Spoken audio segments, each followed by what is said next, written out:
পঞ্চম দফায় ৭টি লোকসভা কেন্দ্রে ভোট গ্রহণ চলছে এবং সকাল থেকে প্রথম 2 ঘন্টায় একাধিক জায়গা থেকে হিংসা এবং অশান্তির খবর পাওয়া যাচ্ছে। বনগাঁ লোকসভার ছবি শুরুতেই আপনাদের দেখাবো। বনগাঁ লোকসভা কেন্দ্রের গয়েশপুরে বিজেপি নেতাকে মারধর। গয়েশপুর শহর মণ্ডল সাধারণ সম্পাদক সুবীর বিশ্বাসকে রাস্তায় ফেলে মারধর করা হয়েছে। অভিযোগ তৃণমূলের বিরুদ্ধে। একবার ছবিটা দেখুন শুরুতে। আমরা দুজন আসছিল, ওনাদেরকে বলছি আপনারা আসেন, আপনারা ভোট দেন। সঙ্গে সঙ্গে দুজনকে, আমাদের তিনজন ছিলাম গাড়ি, তিনজনকে ধরে একদম রাস্তায় ফেলে মারছিল। কারা মারলো? তৃণমূলের দুষ্কৃতী। একই সঙ্গে আক্রান্ত বিজেপি কর্মী জয়ন্ত জয়ধর। বিজেপি নেতার অভিযোগ, ভোটারদের ভোট গ্রহণ কেন্দ্রে যেতে বাধা দিচ্ছে তৃণমূল। সুজিত মণ্ডল আমাদের প্রতিনিধি আরো বিস্তারিত বলবেন এই নিয়ে। সুজিত, কি ঘটেছে? একেবারে স্পষ্টত বিজেপির তরফে অভিযোগ করা হচ্ছে যে তাদের দলীয় কর্মীকে রাস্তায় ফেলে পেটানো হয়েছে। কি ঘটেছে? একদমই তাই। দেখো শুভজিৎ, বনগাঁ লোকসভা কেন্দ্রের কল্যাণী বিধানসভা এলাকার গয়েশপুর বেদি ভবনের কাছে রাস্তার ওপর বিজেপির গয়েশপুর শহর মণ্ডল যে সাধারণ সম্পাদক, যার নাম সুবীর বিশ্বাস, তাকে রাস্তায় ফেলে বেধড়ক মারধর করার অভিযোগ উঠেছে তৃণমূলের বিরুদ্ধে। এবং এই বিজেপি শহর মণ্ডল যে সাধারণ সম্পাদক, তার যেটা অভিযোগ, ভোটারদের ভোট গ্রহণ কেন্দ্রে যেতে দিচ্ছে না তৃণমূল, এবং তিনি নিজে গিয়ে সে সমস্ত ভোটারদেরকে ভোট গ্রহণ কেন্দ্রে যাওয়ার জন্য বলতে গেলেই তৃণমূলের কর্মী সমর্থকরা তাকে কিন্তু রাস্তায় ফেলে তাকে বেধড়ক মারধর করে।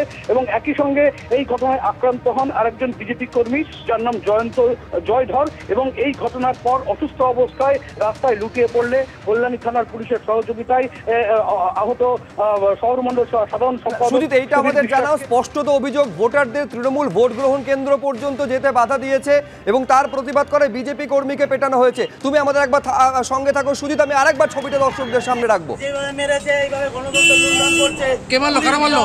দর্শক কিছু করতে পারছে না। ক্যালেস্টার রাজুর মতন একজন, মানে সাংঘাতিক। আমরা দুজন আসছিল, ওনাদেরকে বলছি আপনারা আসেন, আপনারা ভোট দেন। সঙ্গে সঙ্গে দুজনকে, আমাদের তিনজন ছিলাম গাড়ি, তিনজনকে ধরে একদম রাস্তায় ফেলে মারছিল। কারা মারলো? তৃণমূলের দুষ্কৃতী। সুজিত, এইটা আমাদের জানা যে এই বনগাঁ লোকসভা কেন্দ্রে 55 কোম্পানি কেন্দ্রীয় বাহিনী এবং 44 কোম্পানি কিউআরটি মোতায়েন রয়েছে। তারা কোথায়? ভোটাররা যাতে ভোট গ্রহণ কেন্দ্র পর্যন্ত যেতে পারে তার ব্যবস্থাপনা প্রশাসনের তরফে, নির্বাচন কমিশনের তরফে কি চোখে পড়ছে? হ্যাঁ দেখো, একদমই তাই। যেখানকার ঘটনা সেখান থেকে কিন্তু বুথ 268 এবং 269 বুথ, সেটা কিন্তু বেশ কিছুটা দূরে। এবং সেখানেই আমরা দেখেছি যে কেন্দ্রীয় বাহিনী এবং রাজ্যের যে পুলিশ, কল্যাণী থানার পুলিশ, তারা কিন্তু ছিল। এবং ঘটনাস্থলে যেখানে রাস্তায় ফেলে বিজেপি নেতাকে মারধর করা হয়, তার থেকে বেশ কিছুটা দূরে পুলিশ থাকার কারণে কিন্তু এই গন্ডগোলটা হয়েছে। এবং যদিও বা ঘটনার পরপরই পুলিশ এবং কেন্দ্রীয় বাহিনী ঘটনাস্থলে আসে, তবে গোটা বিষয় নিয়ে কিন্তু সাময়িকভাবে একটা উত্তেজনা সৃষ্টি হলেও এখন বর্তমানে পরিস্থিতি স্বাভাবিক হয়েছে। সুপ্রজিৎ, বেশ, তুমি আমাদের সঙ্গে থাকো। বা সুজিত, আমি আরেক দর্শকদের এখানে দেখাতে চাইবো ঠিক কি অভিযোগ করছেন তারা। ওরা রাস্তা জাম করে ভোট আটকাচ্ছে।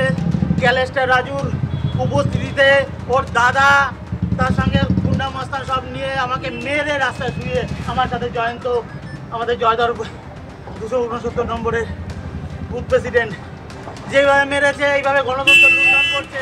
পুলিশ দর্শক কিছু করতে পারছে না। তিনজন ছিলাম গাড়ি, তিনজনকে ধরে একদম রাস্তায় ফেলে মারছিল। কারা মারলো? তৃণমূলের দুষ্কৃতী। আপনারা কি এখানে এখনো আছে ওরা। আপনারা কোন দল? আমরা বিজেপি করি। আপনাদের অপরাধটা কি? মারার কারণটা কি? আমরা জাস্ট আমাদের ভোটারদের জাস্ট আটকাচ্ছিল, তাদেরকে বলছিলাম আপনারা আসেন।